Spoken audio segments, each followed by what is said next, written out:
físicamente, pero muertos espiritualmente. Porque el nuevo nacimiento, como Nicodemo equivocadamente lo percibió, era la reencarnación.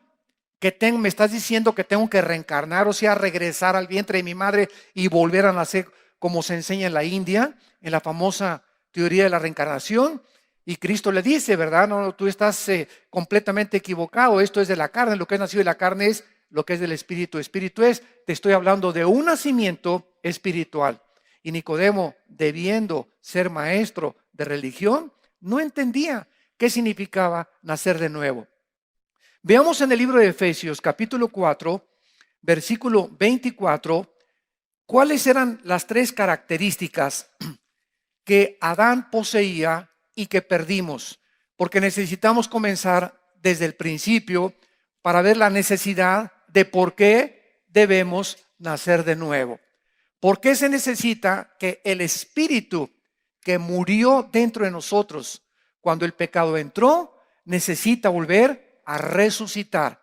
Y no es a través de las obras, ni de las peregrinaciones, ni de los sacrificios, ni de sacramentos, ni de ninguna otra cosa, sino es a través de la enseñanza del Señor Jesucristo. Dice en Efesios 4, 23 y 24, y renovaos en el espíritu de vuestra mente, y vístanse del nuevo hombre creado. ¿Quién es el nuevo hombre? Aquí Pablo está hablando de las personas que ya nacieron de nuevo.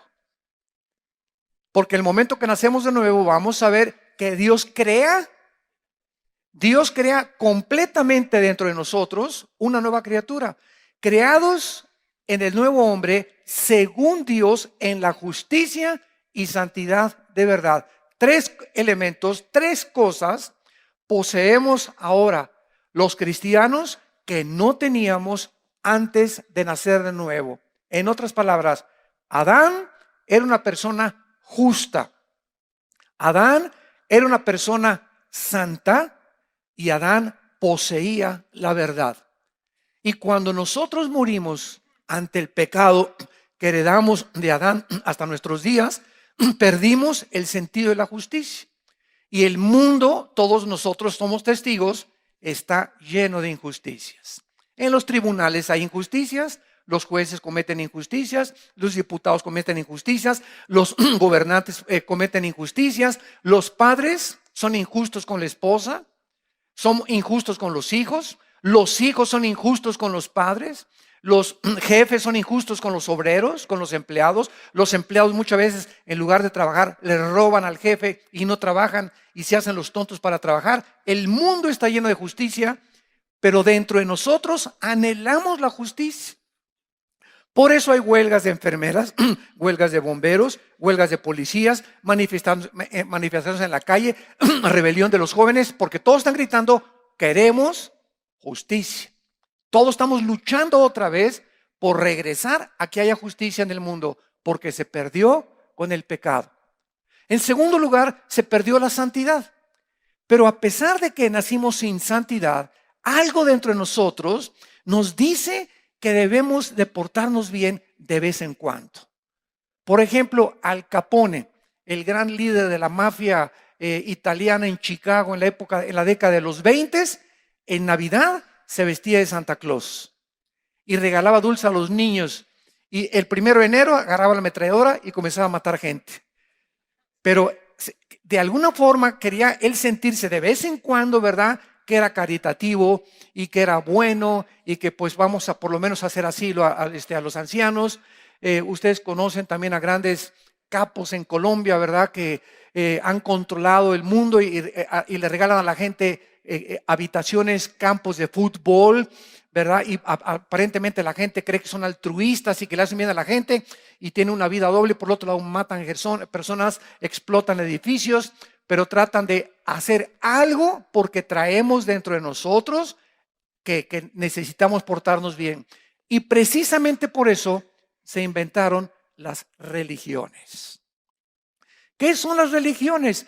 Esfuerzos humanos, diferentes ideas el Islam tiene una forma de poder acercarse a Dios, los hindúes tienen otra forma, los mormones tienen otra forma, todas las religiones tienen algún medio, unos por los sacrificios, otros con la comunicación con los muertos, otros a través de peregrinaciones, pero todo el mundo desde que Adán cayó, como dijo Sigmund Freud, el psicólogo vienés, el hombre es y nació incorregiblemente religioso. Y aún los mismos ateos, los que profesan y dicen, es que yo no creo en ningún Dios, en ese momento ellos se están haciendo dioses. Yo voy a autodeterminar y yo voy a establecer mis reglas y mi moral y se convierten en dioses. Y entonces no hay un solo ser humano o se endiosa o se somete a algún sistema de religión. Entonces, el mundo está lleno de religiones. Ahorita hay más de 40,000 denominaciones. Más de 40,000 denominaciones. Y cada 3 meses, de acuerdo a la ONU, están naciendo más de 50 denominaciones en el mundo, de organizaciones religiosas. Que la cienciología, que la dianética, que las cosas que están, los judíos ya tienen 3 o 4 ramificaciones más. Dentro del cristianismo están haciendo cantidad de sectas, tantas barbaridades que están inventando. Por todos lados existe el anhelo de poder tener algo con Dios y buscar a Dios o a través de alguna forma, algún sistema. Porque nacimos muertos, pero la conciencia la traemos dentro de nuestro corazón. Y en tercer lugar, se perdió la verdad.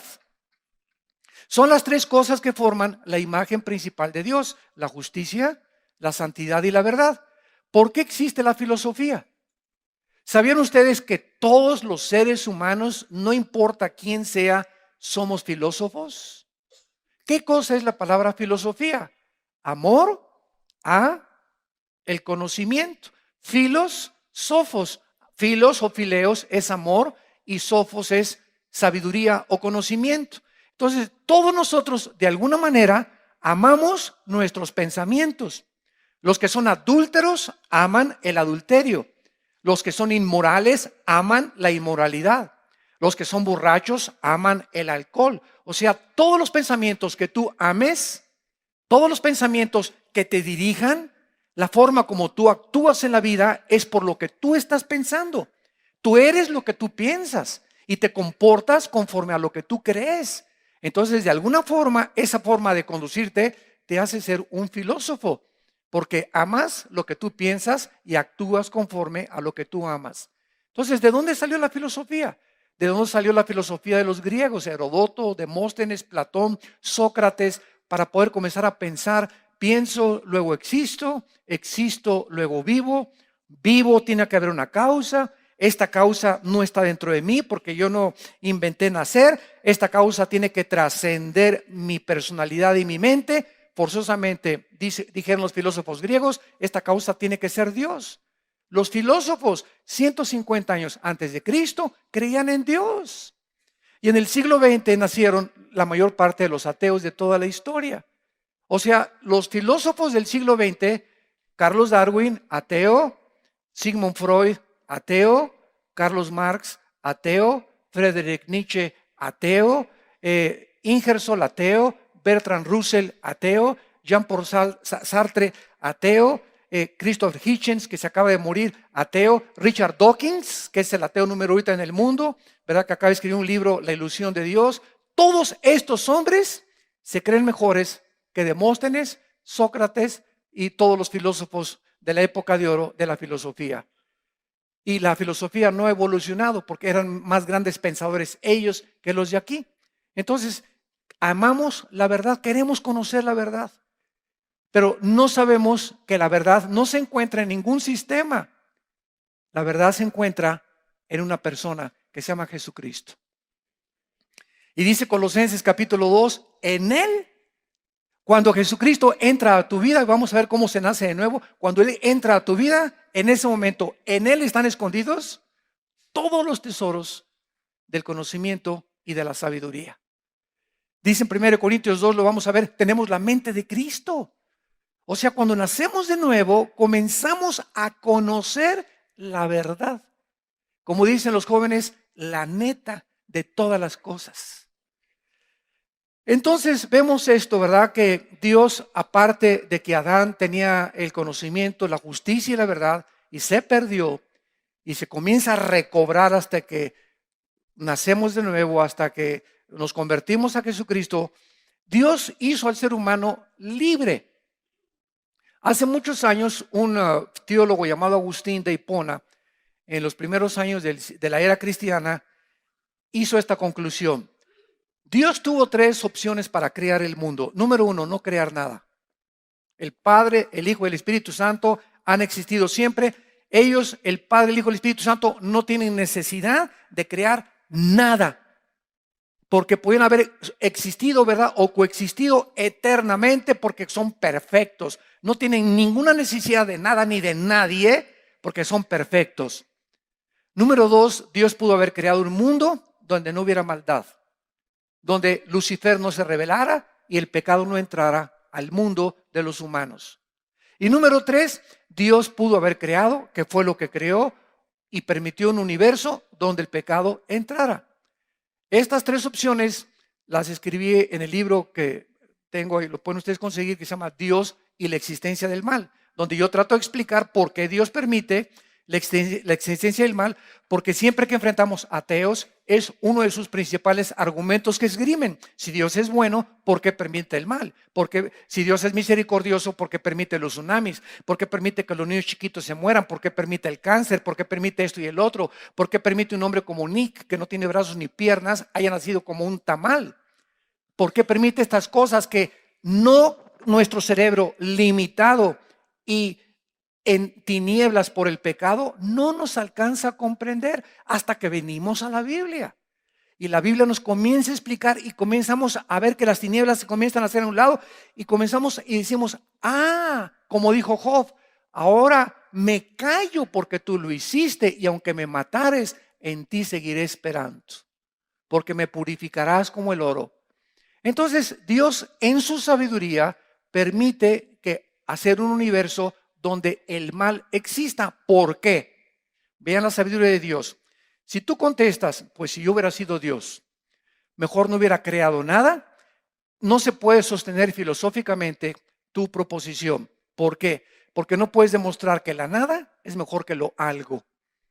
Entonces muchas veces, ¿verdad? Tú no puedes decir, es mejor no haber nacido, porque no sabes hasta que naces el propósito por el cual naciste.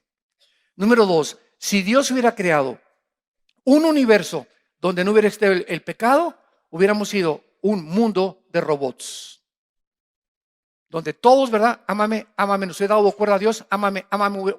Criaturas completamente robotizadas, programadas para amar a Dios. Pero Dios escoge su tercera opción en su infinita sabiduría para que pudiera haber criaturas que determinaran libremente amarlo, conocerlo y servir. Entonces, cuando hay libertad, tiene que haber dos caminos. ¿Se imaginan ustedes esos países que hay ahorita en el mundo donde voten por tal presidente y nada más hay un candidato? Digo, por favor, y aunque haya dos, muchos países, ¿verdad? Sabemos que aunque haya dos, el que va a ganar es el macho machín o el papucho de papuchos. Entonces, ahí pues no hay libertad. ¿Cuál libertad? ¿Cuál democracia, no? La democracia es una falsedad totalmente en muchas naciones. Entonces, si no hay dos caminos, si no hay dos opciones, no hay libertad. No es cierto que haya libertad. Entonces tiene que haber la libertad de escoger un camino, el bien, y la libertad de escoger el otro camino. No quiero seguir el bien, quiero ser malo. Y esto es una opción que cada persona determina, por lo cual va a ser juzgada. Entonces Dios permite la entrada del mal, porque al entrar el mal en el universo, la criatura en su libertad abusa de esta libertad y el mal entra a la creación. ¿Qué es el mal? Dios no es el creador del mal. El mal entra cuando las criaturas que Dios creó abusan de la libertad y entonces esto es lo que se convierte en la maldad. Cuando tú tienes un coche y te da el gobierno la licencia, señor Pancho Pantera, usted va a manejar, pero sabe una cosa, hay señales 80 de velocidad, hay altos y usted es libre para manejar en la carretera libre para manejar en la ciudad, pero usted tiene que estar restringido por los altos y las señales de tránsito. Si usted se cruza un alto, usted está violando esta libertad y puede usted morir en un choque. Entonces, todo en la vida está limitado. Una cosa es libertad y otra cosa es libertinaje. Sale el Pitirijas Chicas Cuijas de la cárcel y le dice el juez: Pitirijas, eres libre, ya pagaste tu sentencia. Y el Pitirijas sale: gracias a Dios, gloria, sí, ahora sí que viva Zapata, esto y el otro, y voy a seguir matando. Espérame tantito, Pitirijas, eres libre para portarte bien. La libertad que se te concede no es para que hagas el mal, porque si haces el mal ya no es libertad, es libertinaje. Muchachas, ustedes son libres para tener un novio y son libres para casarse con el que quieran, pero si tú abusas del sexo, tú vas a tener consecuencias con las cuales vas a tener que responder a tu cuerpo, a tu familia, a tu bebé que van a ser y a Dios también. Entonces, tiene forzosamente que haber esta opción, si no, no habría juicio. ¿Para qué vamos a ser juzgados después de morir? Para saber cómo usamos la libertad que Dios nos dio. ¿Y cuántas personas conocemos, verdad? Como ahorita este grupo allá en el Medio Oriente que llama ISIS, el Estado Islámico, que llegan a cada pueblo que llegan y eres suní, porque el Islam está dividido entre sunis y entre chiitas. No soy chiitas. A la mujer le abren el vientre y le sacan el bebé. A los hombres los decapitan y a los niños les cortan los brazos para que nunca puedan ser guerreros. Y están haciendo miles de masacres. Hace poco a un piloto de Jordania lo metieron en una jaula y lo quemaron vivo. Ya son cosas, ¿verdad?, donde un grupo de personas han dejado de ser humanos. Ya descendieron este grupo al nivel de los animales, donde ya no hay sentimientos, ya no hay afecto natural, ya no hay amor ni compasión por ningún ser humano. Aman el sufrimiento, aman ver sufrir a los demás. Los animales matan por comer, nosotros por placer. Entonces, ¿quién de nosotros podría pensar que si agarran vivos estos individuos no merecen la pena de muerte? Todos gritaríamos amén, amén y amén. Esas personas perdieron el derecho de vivir. Y esto fue lo que Dios estableció claramente en la Biblia. Entonces Dios nos concede eso, ¿verdad? Pero el hombre se rebela contra su creador. Y el hombre decide ser gobernado por él mismo y no por Dios. Y veamos nosotros en Génesis capítulo 3, inmediatamente todo esto nos va a ayudar a comprender las palabras de Cristo, por qué tenemos que nacer de nuevo. Vamos a ver que el ser humano, al pecar, al decirle Dios a Adán: Adán, mira el huerto tan lindo que tienes. Mira nomás esos árboles de mangos, Adán. Mira esos árboles de naranjas, los melones, los tomates, las uvas, las vides, etcétera, las higueras. Tú puedes comer de todo, Adán. Pero hay un solo árbol, Adán. Solamente una prohibición tienes. Tienes libertad para 99 cosas y una sola cosa te prohíbo: que no comas de ese árbol del conocimiento del bien y del mal. ¿Qué tenía este fruto que Dios no quería que el hombre, creado a su imagen y semejanza, participara de él? Independientemente que haya sido una manzana o un chabacán o una naranja o un mango, la fruta que se comió Adán, casi siempre se cree que es una manzana, porque la manzana es la fruta que más vitaminas y minerales tiene de todas las frutas. Hay un dicho en inglés que dice: one apple a day keeps the doctor away. Una manzana diaria mantiene al doctor lejos de tu vida.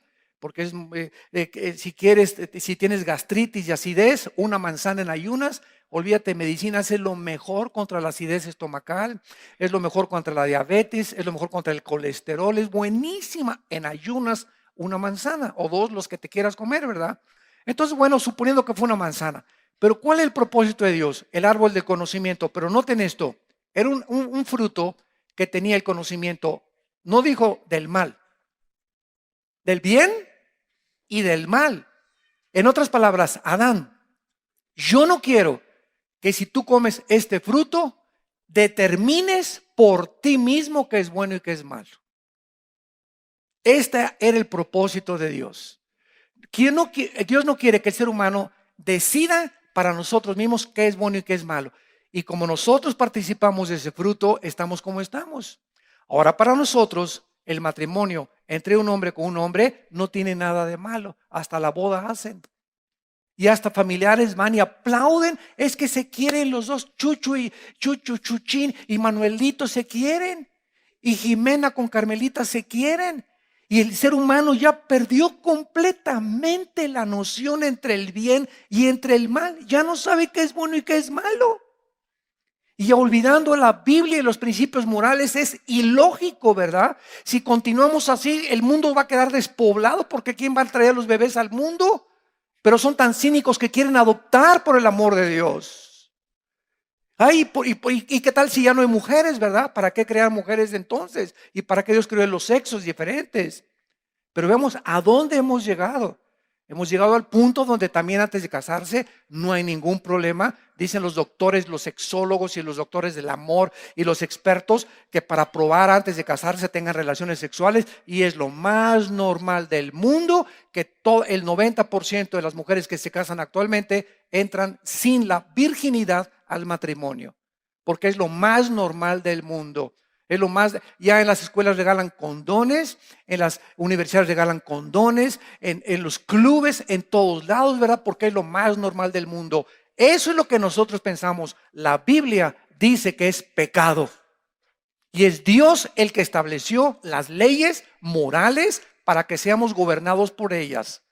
Pero como las hemos violado nosotros y hemos querido nosotros decidir qué es bueno y qué es malo, ahí están las consecuencias a nuestro alrededor.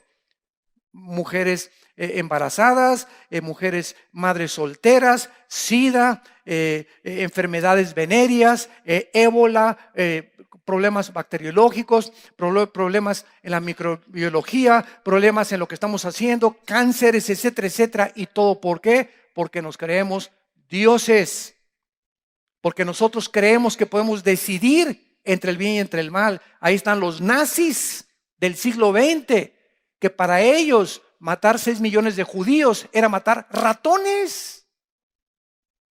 Así dijo Hitler, los judíos no son seres humanos, son ratones. Oye, ¿viste contra la cola? O las orejitas o el color gris de los ratones. Pero de acuerdo a su perspectiva los convirtieron en ratones. ¿Y saben lo que hicieron los nazis? Cuando les juzgaron en 1947-48 en Nuremberg, en Berlín, en Alemania, se levantaron los generales, los sobrevivientes, y dijeron esto: es que para nosotros eso era eliminar por causa del partido. Nosotros no le llamamos asesinato, no asesinamos a nadie, eliminamos por causa del partido. O sea, le cambiaron al asesinato, lo maquillaron y le pusieron eliminar por causa del partido. Y nosotros dijeron, no robamos a nadie, solamente expropiamos. Comenzaron el pecado a maquillarlo y a ponerle otro nombre para que no se oiga tan feo, robo ni asesinato. Comenzaron ellos a determinar. Imagínense ustedes entonces quién está bien: los nazis, porque para ellos era bien lo que hicieron, o en Occidente, que los condenamos por el crimen a 6 millones de judíos. Entonces, ¿dónde está el parámetro? ¿Quién en el mundo nos va a decir quién estaba mal? ¿Ellos o nosotros? Para los islámicos ahorita radicales, el Medio Oriente, para ellos es bueno lo que están haciendo: quemar vivos a los prisioneros, establecer el Estado en todo el Medio Oriente. Para nosotros es un asesinato. ¿Quién es el que tiene la verdad?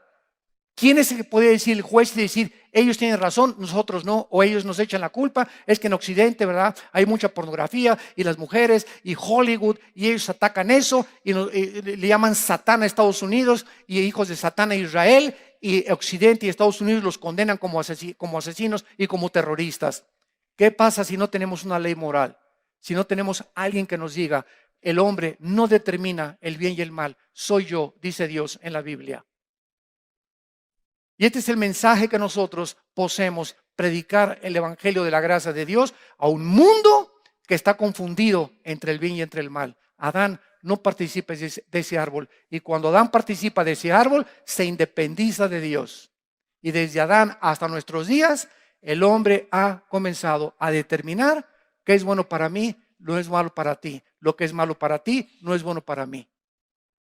Como hace algunos años cuando vivía el presidente Ronald Reagan, que murió como cristiano, uno de los mejores presidentes que ha tenido Estados Unidos después de Abraham Lincoln. Llegó al aeropuerto Ronald Reagan y un periodista lo interrogó y le dijo: ¿qué piensa usted de los homosexuales? Y entonces Reagan dijo, ¿verdad? Pues yo no estoy de acuerdo con ellos, porque eso es pecado, eso es algo que no debe ser, es contra la naturaleza. Dios hizo al hombre y Dios hizo a la mujer. Y entonces el periodista le contestó y le dijo: eso es lo que usted piensa. Y entonces Reagan le volvió a contestar: ¿sabe una cosa, señor periodista? No es ni lo que usted piensa ni lo que yo pienso. Nuestra opinión no vale la pena, sino lo que dice Dios en la Biblia. Y ese es el relativismo en el que hemos llegado. Te encuentras con personas y te dicen: es que para ti eso es malo y para mí eso es bueno. Entonces, si para ti eso es malo, pues está bien, es malo, pero para mí no es malo hacer lo que estoy haciendo. ¿Qué pasaría si no tuviéramos un patrón? Y ese es el punto al que el mundo ha llegado. Ya se están legislando los gobiernos, que son instituciones basadas en la institución más santa y más sagrada, que es el matrimonio. Están legislando los matrimonios gays. Los gobiernos están, es un suicidio moral de los propios gobiernos en el mundo entero y los estados que lo están haciendo. Porque es un ataque directo frontal contra la familia, contra el núcleo que forma la sociedad.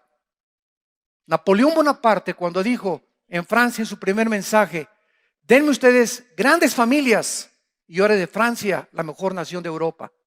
El mismo Napoleón Bonaparte estaba consciente que la familia es destruida, la nación no sobrevive, porque las naciones están formadas sobre sociedades formadas por familias. Y ahorita la familia se está destruyendo. El ser humano muere entonces espiritualmente de Dios, el conocimiento de Dios, la justicia de Dios, la santidad de Dios, se mezcla, se ensucia, y de Adán hasta nuestros días nacemos todos muertos. La palabra muerte en la Biblia, escucha, no significa cesar de vivir. La palabra muerte no significa cesar la existencia. La palabra muerte significa separación. Cuando tú mueres físicamente, no dejas de existir. No cesa la existencia. La gente cree que sí. Ya se murió el muertito, ya nunca lo voy a ver. No es cierto. Está en un lugar mucho mejor, si era cristiano. Y ahora llega hasta la moda queremos resucitar al muertito. Si yo me muero y me quiero resucitar, les digo: mejor déjenme aquí. Estoy mucho mejor. ¿Para qué me quieren regresar a la tierra? ¿Al sufrir? ¿Verdad? Entonces, vamos a resucitar a los muertos. ¿Para qué? Están mucho mejor en el otro lado. Entonces, si conocemos la Biblia y comenzamos a entender la perspectiva divina, comenzamos a ver las cosas con la lente de Dios, con el enfoque con el cual Dios quiere que nosotros veamos el mundo. Ahora, en Génesis 3 vemos el resultado de esta independencia del ser humano contra Dios. Dice el versículo 7: entonces fueron abiertos los ojos de ambos. Pregunta: ¿qué estaban ciegos, Adán y Eva? ¿Estaban ciegos? No, ¿verdad? Fueron abiertos sus ojos hacia la existencia del mal. Un niño nace 1 año, 2 años, 3 años, 4 años, 5 años, y hasta los 5 o 6 años el niño comienza a entender que hay algo que es malo y algo que es bueno. Mientras los primeros 4 o 5 años del niño, por ejemplo, sus sentidos no han sido desarrollados, y tú pones a un niño de 3 años junto al excremento. Y el niño de 3 años agarra el excremento y se lo come, porque el sentido del gusto y del olfato no lo tiene desarrollado todavía, no discierne. Metes a un niño de 3 años con una niña de 3 años encueraditos en una tina y ninguno de los dos se tapa. Están ahí felices, ¿verdad? Y la. Pero a los 5 o 6 años las niñas ya se tapan, o los niños también, o el niño ya fuchi, ya comienzan a distinguir entre el bien y entre el mal. Entonces, Dios quería que fuéramos como niños, que no estuviéramos conscientes de la existencia del mal, porque el mal ya existía antes de Adán. Lucifer era un ángel caído antes de que fuéramos creados. Y la maldad ya había entrado, el pecado ya había entrado al mundo, al universo, con la creación de los ángeles rebeldes. Entonces Dios no quería que nosotros participáramos de eso. Y cuando peca Adán y Eva, se abren sus ojos a la existencia mal. Y vean lo primero que pasa. Y cosieron hojas de higuera y se hicieron delantales. Inmediatamente el pecado afecta la sexualidad. Inmediatamente el pecado lo primero que afecta es la sexualidad. ¿Por qué? Porque a través del sexo se transmite el pecado. Cada vez que tú tienes relaciones con tu esposa y nace un niño, el niño nace, ¿qué dice el Salmo 51? En pecado fui formado y en pecado me engendró mi madre. ¿Por qué? Porque se transmite a través del sexo. Por eso José y María, cuando iban a tener un bebé, y Dios escoge a María, a la Virgen, para que naciera el Hijo de Dios, Cristo, no podía heredar la maldición que heredamos de Adán genética. De eso es lo que estoy hablando ahorita en el segundo servicio, la corrupción del genoma humano. Cómo ahora con el conocimiento de la genética se nos ilumina el cerebro y entendemos más. Entonces Dios no quería que esto sucediera. Entonces, ¿cuál era la única forma en que naciera el Hijo de Dios? Pero tenía que ser humano. No podía mandar a Dios un ángel, porque el ángel no pecó como pecamos nosotros. Tenía que ser un ser humano para pagar por los pecados de un ser humano, para identificarse con la raza humana. ¿Cómo lo resuelve Dios? En su sabiduría. Le dice a María, vas a estar embarazada. Y María le contesta, oye, pero todavía ni luna de miel tenemos, José y yo. No hay nada entre nosotros, estamos comprometidos, desposados. Y el ángel le dice a María, en Lucas y en el Evangelio de Mateo, María, te va a cubrir el Espíritu Santo. Y el santo ser que va a ser creado en tu vientre, lo voy a formar yo. Como dicen Hebreos, Dios me preparó cuerpo, dice Cristo en el libro de los Hebreos capítulo 2. Entonces el Espíritu Santo hace el papel del cromosoma Y que los varones tenemos y que determina el género masculino, y el cromosoma Y de José, como estaba infectado por el pecado, José no podía tener relaciones con María porque hubiera transmitido el pecado a María y el Hijo de Dios hubiera nacido en pecado y no podría morir en la cruz para pagar nuestros pecados porque hubiera tenido que pagar primero por sus pecados y después por los nuestros. Tenía que ser completamente sin pecado y sin mancha, hecho más glorioso que los cielos, el Hijo de Dios. Y esto fue hace 2000 años y hasta 1860 Gregorio Mendel descubre las leyes de la herencia. Más de 18 siglos pasaron para que entendiéramos por qué José no se metió con María para que naciera Cristo. Hasta que la genética se comienza a descubrir, comenzamos a ver y la Biblia tenía la razón. El conocimiento que está encerrado, físico, genético, químico, arqueológico, antropológico, histórico, literario, poético, que la Biblia contiene, es más nuevo que el periódico de mañana en la mañana. Es más moderna la Biblia que las noticias científicas y tecnológicas de lo que se descubre mañana en la mañana. ¿Quién le dijo hace 2000 años al apóstol Juan en Apocalipsis? Hace 2000 años escribió Apocalipsis, que vendría una época en que se podría controlar a la gente con el 666, si no se hubieran inventado las computadoras. ¿Quién le reveló a Juan en el Apocalipsis capítulo 11 que vendría un momento en la historia cuando todas las tribus, las naciones y las lenguas verían el mismo evento, la muerte de los 2 testigos en Jerusalén, si no se hubieran inventado los satélites de comunicación?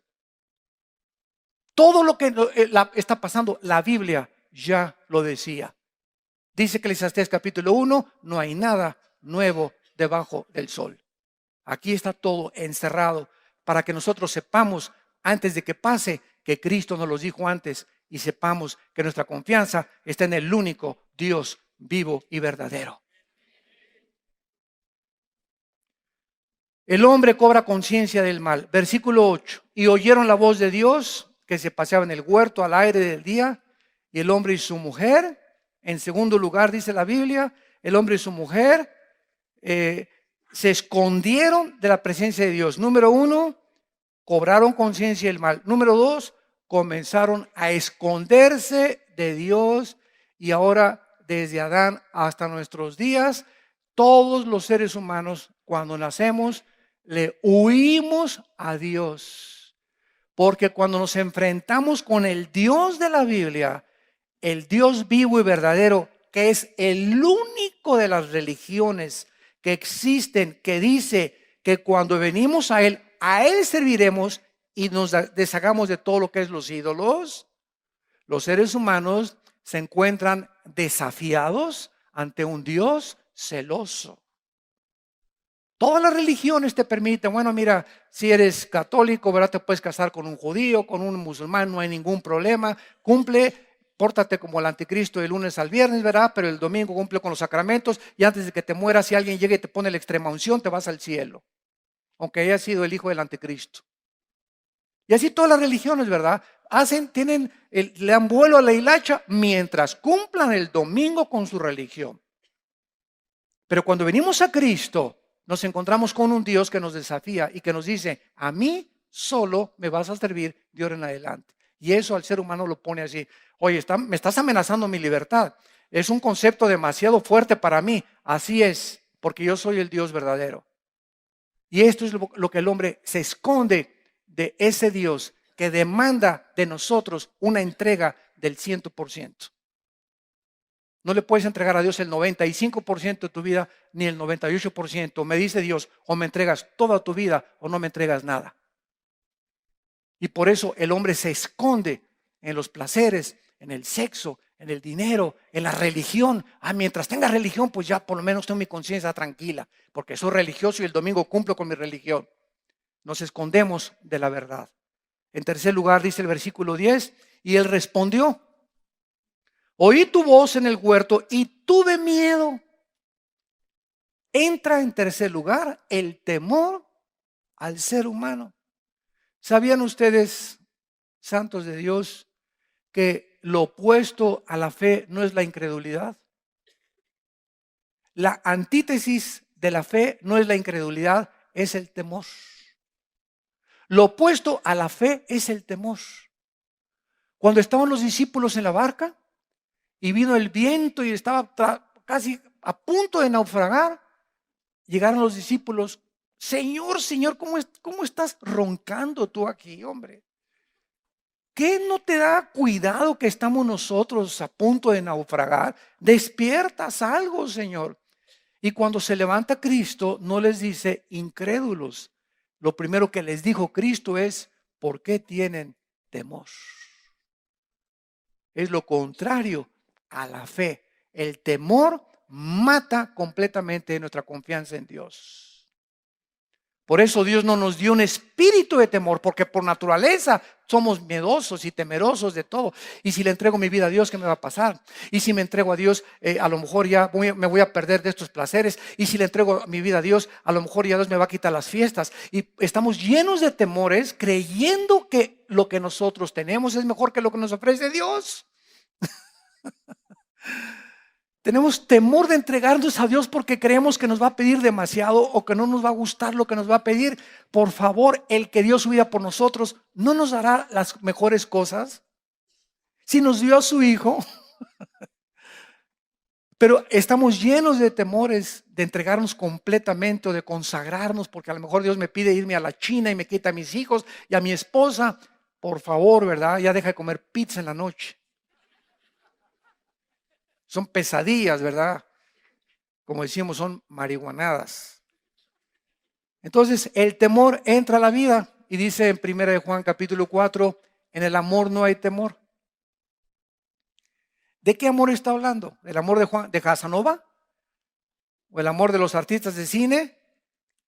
En el amor incondicional, en el amor agape, en ese amor que entra a nuestra vida, Romanos 5:3, el amor de Dios ha sido cuando naces de nuevo y recibes a Cristo, entra el Espíritu Santo a tu vida y el Espíritu Santo trae a tu vida la justicia, la verdad, la santidad y el amor de Dios.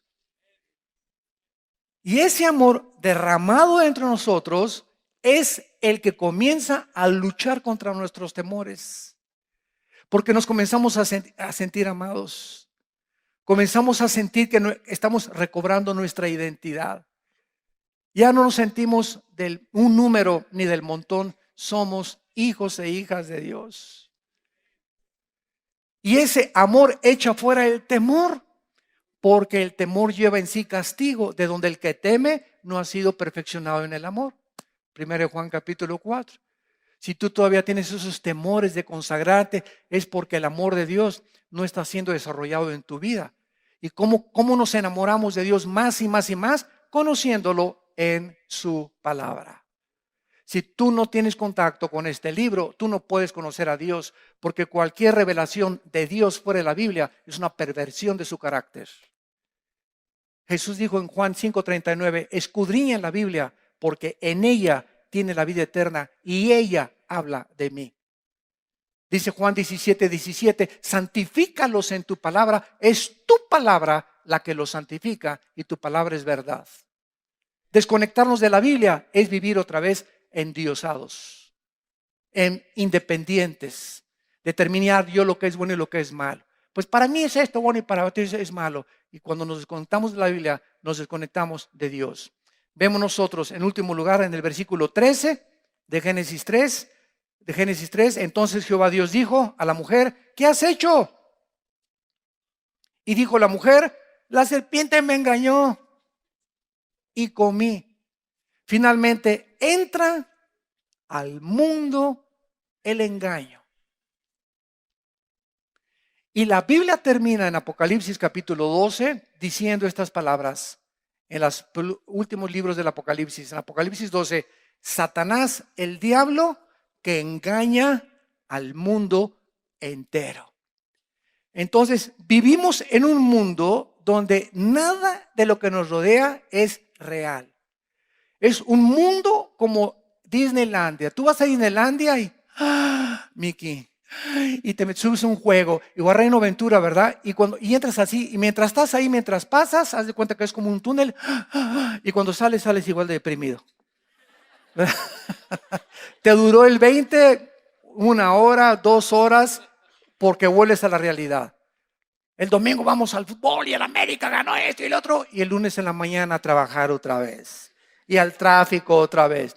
Llegas de tu luna de miel y te enfrentas a la realidad también. Ahora estoy conociendo que esto no es un príncipe, es un alacrán con el que me casé, ¿verdad? Y el diablo es el que nos pinta a todo nuestro alrededor. El diablo, mira, el dinero, y ahí vamos, hay millones de personas. El amor al dinero es la raíz de todos los males. Y asesinan, roban, trafican, estafan, porque creen que unos pesos más los va a poder sacar de sus problemas y les va a dar más felicidad y van a tener capacidad de hacer mucho más cosas, creyendo que es el dinero y no el que provee el dinero. El sexo, no. Tú en las telenovelas nunca ves a ver un galán con cara de gavilán. Todos los chavos que sacan las telenovelas son guapísimos, ¿verdad? Y nunca ves a una chava también con cara más que Betty la Fea. O no sé si se llamaba Betty, ¿verdad? Sacan puras modelos, o sea, lo mejor que escogen y lo mejor de los hombres. Y todos los que ven las telenovelas, digo, hay una muchacha así de 100 o de 500, preciosa, y un hombre también guapísimo, uno entre 500 o 1000, que no nos damos cuenta el precio de la belleza. Esas mujeres se creen tan lindas, que se casan 1, 2, 3, porque creen que ninguno las merece de lo bellas que son, porque cualquier hombre paga lo que sea por casarse con una mujer de esa, y los hombres galanes iguales. No creen que todas las mujeres son suficientes y acaban la mayoría como homosexuales o como bisexuales. El otro día entrevistaron al galán de galanes, me reservo su nombre en la televisión, el más famoso ahorita en México, ¿verdad? Que viene de Cuba, y dijo, soy un hombre miserable y vacío. Se divorció su esposa, se metió con otra, y esa es la vida que nosotros creemos. Si yo tuviera la cara de ese hombre, si tuviera el cuerpo de esa mujer, es un engaño, no es cierto. No son felices. La fama, si tuviera poder, si tuviera popularidad, si me conocieran, si donde yo llegara me saludaran, etcétera, etcétera. Y cuando vives eso, se andan escondiendo de los paparazzis, de los periodistas, porque ya están hartos que los persigan, pierden su vida íntima. Van a Cancún y hasta allá los corretean los periodistas, no pueden hacer nada pública en la intimidad. el diablo nos engaña haciéndonos creer que fuera de Dios vamos a encontrar el agua que va a satisfacer nuestra sed. Fue lo que le dijo Cristo a la mujer samaritana: de esa agua volverás a beber, pero el agua que yo te doy, Juan 4:24, saltará ríos de agua eterna dentro de ti. Nicodemo, tu religión no te salva. Tú puedes ser católico, mormón, testigo de Jehová, dime lo que quieras, tienes que nacer de nuevo. Tiene que haber un cambio, una transformación interna de la raíz para poder entrar y capacitarnos para conocer a Dios. Ahora, finalmente, vemos realmente que es una obra de Dios, el nuevo nacimiento. Dice Juan 1, del 11 al 2. A todos los que le recibieron, les dio la potestad, el derecho, el privilegio, le podríamos decir, de ser llamados. Escuchen, nada más a los que le recibieron. Dios nos da el derecho de ser llamados hijos e hijas de Dios, por lo cual somos hermanos en la fe. La semana pasada le mostré a mi esposa un correo lindo que me llegó de una mujer de una religión. Y me dice, hermano, me llamó hermano, una mujer sincera de otra religión. Hermano Armando, ¿verdad? María lo está esperando. Y yo sé que usted es de nuestro equipo, ¿verdad? Y dice, yo no soy docta en las escrituras ni conozco la Biblia, pero yo sé que usted tiene corazón para Dios y estoy escuchando sus conferencias y usted lo único que necesita es ser de nuestra religión. Y me dio tanta ternura esa carta, ¿verdad? Se la enseñé a mi esposa y le dije, ¿sabes qué? Aquí tenemos una persona que es sincera, sinceramente equivocada, pero sincera, pero sincera. Y ella así comienza su correo. Quiero decirle que no soy docta ni conozco la Biblia. O sea, toda su enseñanza de ella son tradiciones nada más. Nunca ha checado que lo que le han enseñado es la verdad. Y le contesté y le expliqué la diferencia claramente. Le dije, con el respeto y la sinceridad que usted me ha escrito, le contesto con mucho amor también, sin temor a ofenderla.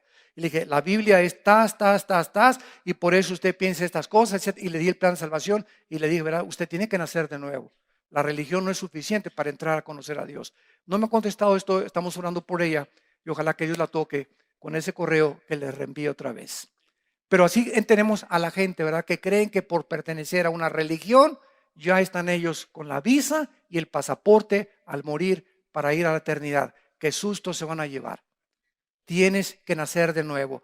Es una obra de Dios, no es de la sangre, no se hereda. El otro día me encontré una persona y me dijo, es que mi prima es monja. Le digo, aunque tu prima sea monja y aunque tu tío sea el arzobispo primado de Tecamachalco, eso no te hace entrar al cielo. No es por herencia, no es voluntad de carne ni de sangre. Tienes que nacer de nuevo, es una obra de Dios. En segundo lugar, es una nueva vida. El que está en Cristo, nueva criatura es. Somos una nueva creación que come como es un niño que acaba de nacer. Lo podemos comparar físicamente. El bebé cuando nace, ¿verdad? Y comienza a hablar, a balbucear. Y la mamá le da leche, la leche de ella. Porque los niños que crecen con la leche de la mamá, el primer año está la mamá protegiéndolo de enfermedades múltiples. Que ninguna leche sustituye química la leche de la mamá. Dios proveyó en la leche materna todas las defensas, los minerales, las vitaminas, porque es la leche creada por Dios. Y dice en primera de Pedro 2:2, crecer por la leche, y decía la leche espiritual no adulterada. Es esta leche la que está aquí y no ninguna otra cosa, ningún libro, la que te va a hacer crecer si recibes a Cristo para poder desarrollarte y llegar a ser un guerrero, una guerrera de Dios. Es una vida permanente porque esta vida no la perdemos. La salvación no se puede perder. Dijo Cristo en el capítulo 10 de San Juan, mis ovejas oyen mi voz, versículo 27, y yo las conozco y me siguen. Y les doy vida eterna y no perecerán jamás. Ni nadie las arrebatará de mi mano. Mi Padre que me las dio es mayor que todos y nadie las puede arrebatar de la mano de mi Padre. El otro día una persona me atacó, ¿verdad? No es que uno sí puede perder la salvación, me dice, porque una persona puede decir, bueno, al final decir, bueno, ya no quiero seguir a Cristo. Y eso y en ese momento pierde la salvación. Le dije, vamos a seguir el camino que tú me estás mostrando. Una persona dice en algún punto de su vida, ya no quiero seguir a Cristo. ¿Y qué pasa a los 6 meses si decide arrepentirse? ¿Tiene que volver a nacer de nuevo? ¿Tiene que volver a ser sellado con el Espíritu Santo? ¿Tiene Cristo que volver a morir por sus pecados para pagar por ellos? ¿O por cuántos pecados murió Cristo? ¿Por los pasados, presentes o futuros? ¿Por todo?